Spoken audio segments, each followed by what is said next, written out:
السلام علیکم ورحمۃ اللہ وبرکاتہ۔ ہم جب اسٹرانگ پرسنالٹیز کی بات کرتے ہیں تو ہمارے ذہن میں کس طرح کا شخص آتا ہے؟ وہ جو بہت پرنسپلڈ ہو، اصولی ہو، اپنی بات پر ڈٹا رہے چاہے زمانہ کچھ بھی کہے، اس کی ڈیسیژن پاور بہت اسٹرانگ ہوتی ہے، and he walks his talk. ایک اور کوالٹی ہے جو عام طور پر ہر اسٹرانگ شخص میں نہیں نظر آتی ہے، اور وہ ہے پریزنس آف مائنڈ۔ عام حالات میں پھر بھی لوگ صحیح فیصلے کر لیتے ہیں۔ The actual test comes when there is a crisis in life, and I feel this is a true litmus test of how well grounded you are۔ اکثر اوقات ایسی سچویشنز میں ہم صحیح سے سوچ نہیں پاتے، and we even say that I can't think straight right now۔ خدا نخواستہ ایکسیڈنٹ ہو جائے تو کبھی کبھی صحیح ٹیلی فون نمبرز بھی یاد نہیں رہتے، اور عام طور پر عورتوں کے ساتھ تو یہ کچھ زیادہ ہی ہوتا ہے۔ ایک دم سے رونا آ جاتا ہے، جذباتی باتوں پر سارا زور ہو جاتا ہے، اور اکثر بعد میں یقین نہیں آتا کہ کیا میں واقعی اس طرح بیہیو کر رہی تھی۔ اور بہت سے لوگ تو اپنے اس رویے کو لٹرلی جسٹیفائی کرتے ہیں یہ کہہ کر that I was very stressed out۔ تو کیا پریشانی میں ہم مسلمان اس طرح کی جسٹیفیکیشن استعمال کر سکتے ہیں؟ Can we really get away with any response just because we are unhappy or stressed out؟ بخاری اور مسلم میں ایک حدیث آتی ہے، ام سلمہ رضی اللہ عنہا، ان کا واقعہ ہے، ان کے بیٹے عمیر اپنے ماں باپ کے بڑے چہیتے تھے، and Prophet Muhammad sallallahu alaihi wasallam, he used to go to her house and play with the child۔ ابو طلحہ رضی اللہ عنہ صحابی اس بچے کے باپ تھے۔ ابو طلحہ کو بھی اس بچے سے بہت محبت تھی۔ اللہ کے حکم سے وہ بچہ بیمار ہو گیا۔ ابو طلحہ کسی ضرورت سے گھر سے باہر چلے گئے، اور اس دن روزے سے بھی تھے۔ اتفاقاً ان کے پیچھے ابو عمیر کا انتقال ہو گیا۔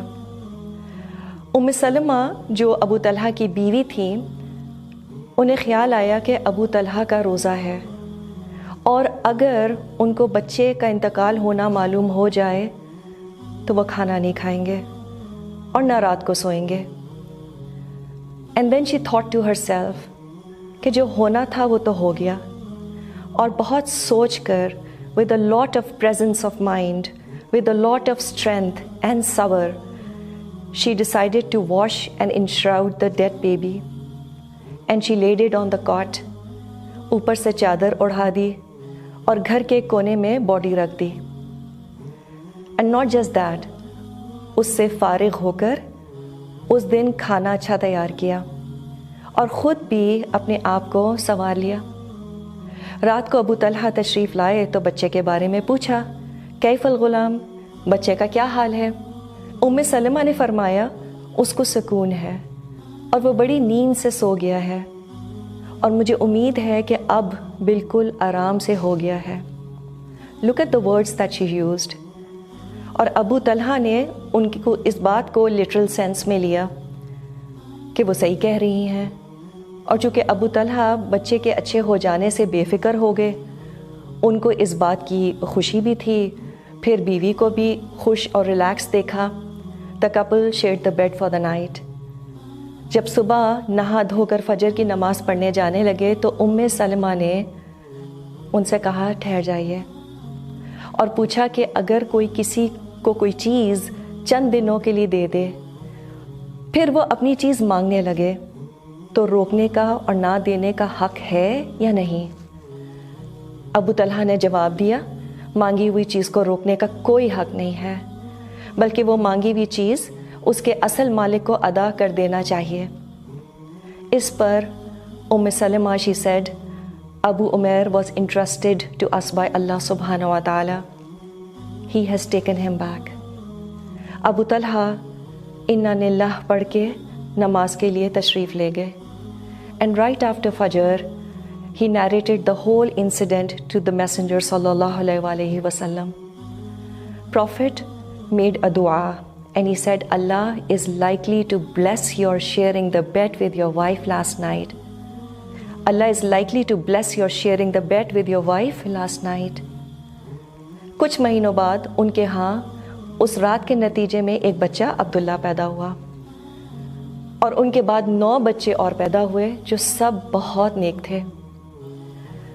How do you feel? کیا محسوس ہوتا ہے اس قصے کو سن کر؟ یقین آتا ہے کہ ایک عورت اتنی اسٹرانگ ہو سکتی ہے، اتنا سیلف کنٹرول ہو، اتنی determination who? Is it really possible? بہت سال پہلے کی بات ہے، میری ایک جاننے والی کے جوان بیٹے کا انتقال ہو گیا، اور میں جب ان کے پاس گئی تو ان کی شکل پر ایک اداس سی مسکراہٹ تھی، اور کہنے لگی الحمدللہ، اینڈ آئی واز ٹیکن ابیک. پھر انہوں نے بتایا کہ اتنے سال اللہ نے مجھے اتنے پیارے بیٹے سے اتنی خوشیاں نصیب کی، الحمدللہ. Whenever I think about this mother, I get goosebumps. We have a very long way to go. تو یہ ہے نا presence of mind، اور یہ بہت بڑی چیز ہے، اور یہ ہے اصل صبر. And you know، جب ماں صبر والی ہوتی ہے اور ہمت والی ہوتی ہے تو اولاد پر بھی اس کا ضرور اچھا اثر پڑتا ہے. You are able to duplicate people like yourself. اور اس کا سب سے بڑا فائدہ یہ ہوتا ہے کہ سوسائٹی میں اسٹرانگ کیریکٹر والے لوگوں کی تعداد بڑھتی چلی جاتی ہے.